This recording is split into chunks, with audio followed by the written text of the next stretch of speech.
Et salut tout le monde, j'espère vraiment que vous allez bien, moi ça va nickel et on se retrouve pour une nouvelle vidéo spéciale élevage de fourmis comme tous les mercredis à 14 h. Et dans cette vidéo, alors je voulais faire une vidéo de 22-25 minutes, ça va pas être possible pendant tout l'hiver étant donné que j'ai moitié voire 3 fois moins de colonies actuellement que j'en avais puisqu'ils sont en période d'hibernation. On parle vraiment de diapause. Je vais vous montrer du coup dans la vitrine les espèces que j'ai décidé de ne pas leur faire de diapause cette année. Je vais donner mes raisons et je vais vous expliquer donc dans cette vidéo pourquoi. A de suite. Comme je vous l'avais dit, forcément il y a beaucoup moins d'espèces parce qu'elles sont quasiment toutes en diapause. Tout ce qui est Formica, diapause obligatoire. Tout ce qui est Eliasus, diapause obligatoire. Après on part, mettons les Camponotus Fela, il n'y a pas de diapause. Les Phédol Noda, pas de diapause non plus.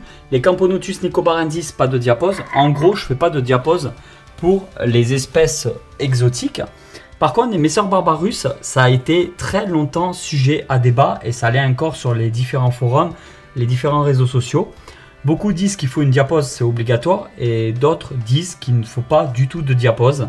Que ça soit sur ma colonie que j'ai actuellement ou que ça soit sur mes anciennes colonies de Messer Barbarus que j'avais à l'époque quand j'étais vraiment à fond dans l'élevage de fourmis, il y a plus de 10 ans en arrière, je n'ai jamais personnellement procédé à une diapause pour cette espèce et tout s'est toujours passé à merveille.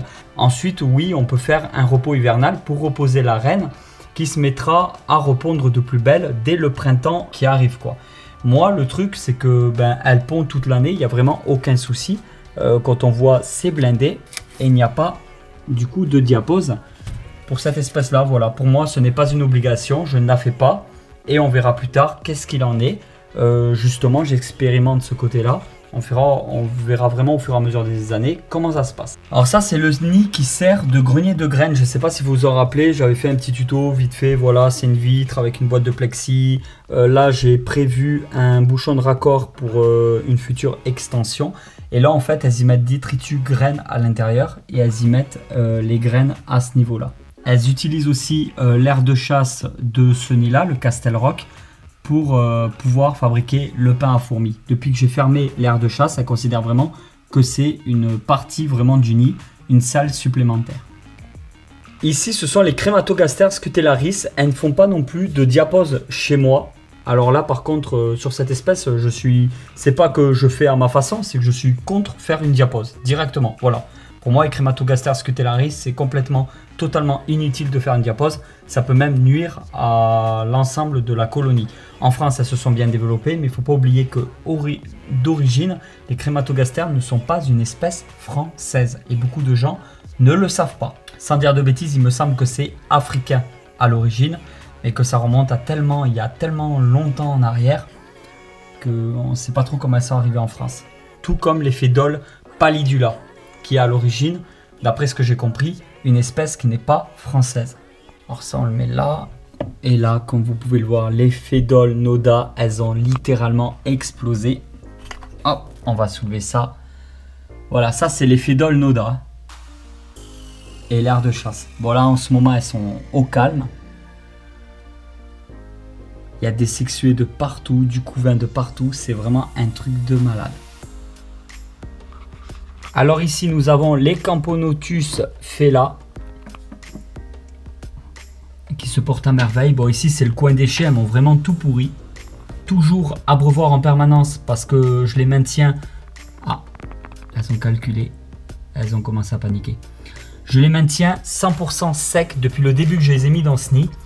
J'ai aucune mortalité. Non mais regardez l'air de chasse. Il n'y a pas une fourmi de morte. Le nid est 100% sec. Là je les chauffe aux alentours de 25 à 27 degrés. Et comme vous pouvez le voir, tout se passe à merveille.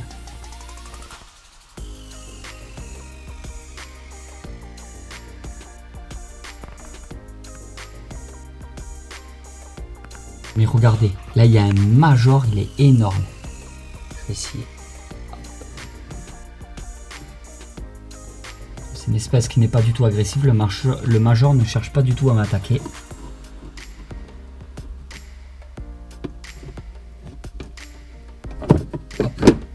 Je l'ai. Regardez par rapport à ma main. À lui, il est énorme. Il fait à peu près 2 cm. Putain, il est abusé.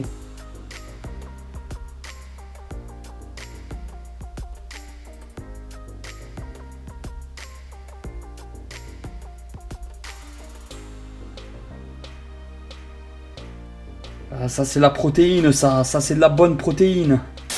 Pour la diapo, ça n'a vraiment pas été compliqué. Je les ai mis, j'ai mis tous les tubes de fondation et toutes les jeunes colonies, ainsi que les Myrmica rubra, tout ce qui est Formica, etc. Je les ai mis tout simplement dans des boîtes polystyrène que j'ai remplies ensuite de paille et que j'ai mis dans mon cellier. Pourquoi? Enfin un cellier ou une cave? Parce que la température, elle est constante à approximativement 8-9 degrés pendant tout l'hiver. Ce qui est très bien et du coup je cours pas vraiment de risque et elles ont quand même un repos hivernal. Je vais faire ça pendant 4 mois à peu près. Donc on est à l'heure où je tourne cette vidéo, on est en novembre. Donc novembre, décembre, janvier, février, oui voilà à peu près jusqu'à février. Mars je pense les sortir progressivement de diapos, donc les sortir de la cave pour les mettre mettons dans une pièce un peu plus fraîche de chez moi mais avec une température plus élevée que dans la cave. Et ensuite, je les mettrai dans la vitrine et elles seront donc chauffées à une certaine température. Et normalement, si tout se passe bien, les gînes devraient se mettre à pondre et il y aura des explosions démographiques. Ça va être vraiment sympa. Après, au printemps, comme d'habitude, les essaimages vont reprendre. On va pouvoir rattraper, capturer des nouvelles gînes dans la nature. Je vais pouvoir vous faire des vidéos sorties en nature par rapport à ça.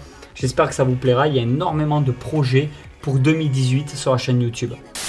Et voilà tout le monde, j'espère vraiment que cette vidéo vous a plu. Si cette vidéo vous a plu, vous pouvez toujours la partager sur les réseaux sociaux.